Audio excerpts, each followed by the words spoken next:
Hey, what's up everyone? Kirk Thornton, aka Northlander here. Today we're going to talk about how to get registered and signed up for your first Red Bull Crash Dice race. If you're somebody that's seen this on TV, seen it online, and thought, man, that looks awesome, that looks fun, that looks like something I could do, then this is for you. I'm going to go through all the steps required for you to get signed up and registered for your first race this season so that you can start earning points on the Red Bull Crash Dice Tour and hopefully one day be competing on the big stage with me and some of the other guys. So without further ado, let's check some things out.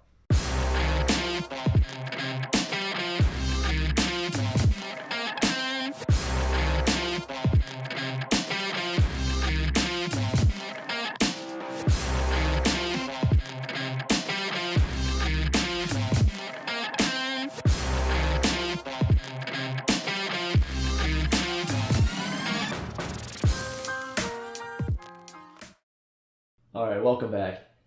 So the first thing you want to do to get started with Crash Dice is go to ATSX.org and read the rules.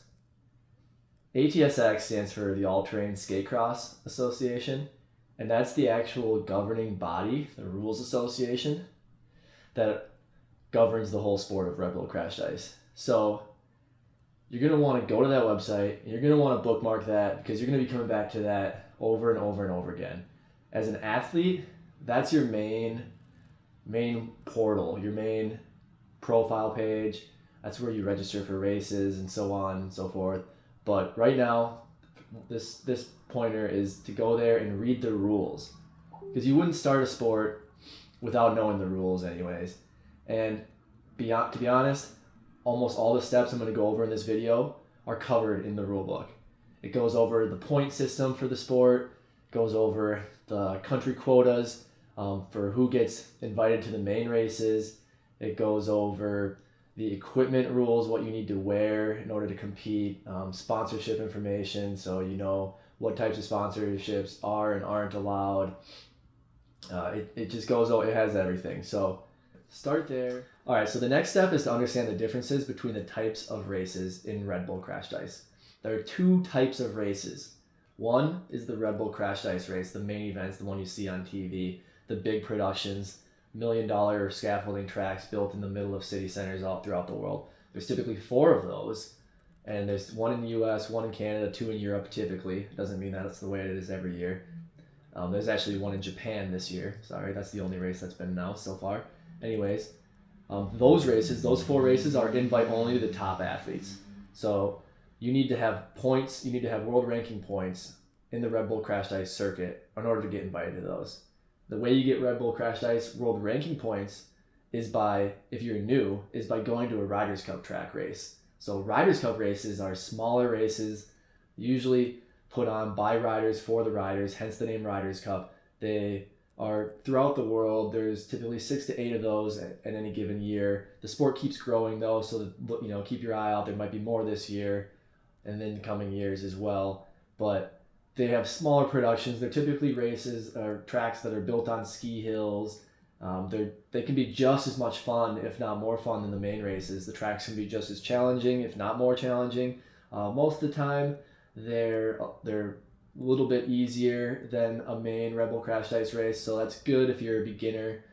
If you're kind of new to the sport, they're a great place to learn skills and build skills and get better at the sport, because there's challenging features, but it's not typically as crazy as one of the big races. So when you go to ATSX.org, you need to look at the schedule and you need to focus on Riders Cup races, because like I said, those are open to the public. Anybody can join them, but you need to join them fast, because typically there's only about 100 to 180 spots available for any given race, and they fill up quick because there are guys from all over the world that want to get in this sport and they want to do it. So if you gotta, like I said, bookmark ATSX.org, follow them on Instagram. There's some other channels that I'll tell you about later too that give news and updates when races are added, etc. And you just need to keep your eyes peeled, because sometimes races get added to the schedule mid-season and you need to jump on the opportunity if you can make it. You need to jump on it, register yourself. So again, this point is understand the difference between 2 races: Red Bull Crash Dice, Riders Cup races. Red Bull Crash Dice races are probably your goal, but you're not going to be able to do them right away if you're a beginner. You need to get points. You need to qualify through a Riders Cup race. All right, step 3 is a quick one. Check to see if your country has an organization set up. For instance, the U.S. has the U.S. Ice Cross Association. We have an Instagram page, we have a website, Facebook, you name it, we have it all. So check to see if your country has one of those organizations and reach out to them. Reach out to them on Instagram or send them an email. Ask them if there's ways to get involved, if they're having races coming up, training sessions, that sort of thing. Those organizations are all happy to help and give you information on how to get to a race, lodging information, other athletes from your country going that might want to share a room at one of the races, that sort of thing. So check that out first. See if your country has a host organization like the U.S. Ice Cross Association. Step number 5 is register on ATSX. So every athlete needs to have an athlete profile on the ATSX.org website in order to compete in any race. And if you're really serious about it, after you've created an athlete profile, which is a free thing, you sign up, you create your name, you type in your information, then you need to pay a fee. It's a small fee for each year of competing. It's about $30 to $50, depending on if you're doing one race or multiple races. You pay that fee and sign up and create an account. And once you've done that, you're free to register for any of the Riders Cup races throughout any given season. And again, you register through the ATSX page for those races. So, important detail here, you need to create a profile on ATSX.org. That is the only way to qualify, to learn about the races, which ones are being added, and to register for them. All right, so the final step is to register for a race through the website and travel and show up and compete. So good luck. If you have any questions, I know it can be confusing. It's not entirely clear to everybody how to get involved with this sport, but my goal is to make it a little bit easier so that we can grow this amazing sport and continue to enjoy it as much as we can. So final step is to travel to the race and compete and try to earn some spots for the tour. So once you've done everything, once you understand the rules, you understand the difference between the races, you're going for Riders Cup races, and you've created an account on ATSX.org, and you've reached out to some people from your country's host organization, then you're ready to go to a race. And from there, reach out to me, reach out to your host organization if you have one. Start talking to other athletes that have been there. We've all been through this. We've all been newbies at one point.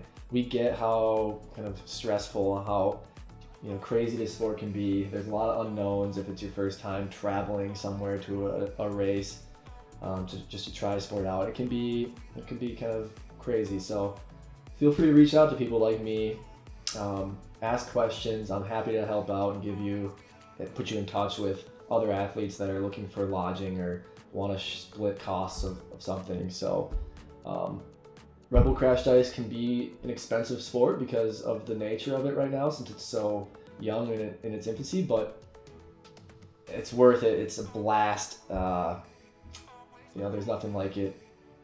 It's quite the adrenaline rush, and it's a ton of fun, and the community behind it is incredible. Don't be intimidated by it. Everyone I've met in this sport is extremely nice, extremely open. I'm happy to give tips and advice as well. So without any further ado, I will say I'm going to also create another video within the next coming weeks about how to train and get yourself ready for a Rebel Crash Dice race, because I realize that's kind of the next step is, how do you actually prepare yourself for a Rebel Crash Dice race? I get it. A lot of people just play hockey, have hockey backgrounds or downhill skiing backgrounds or inline skating backgrounds, but how do you put it all together and actually train for a sport that you can't actually do until you've tried it? So check it out, hit subscribe, and look out for that video. Should be coming up within a couple weeks. So hit me up with any questions or comments in the section below, and good luck. Hopefully I'll see you out there this year.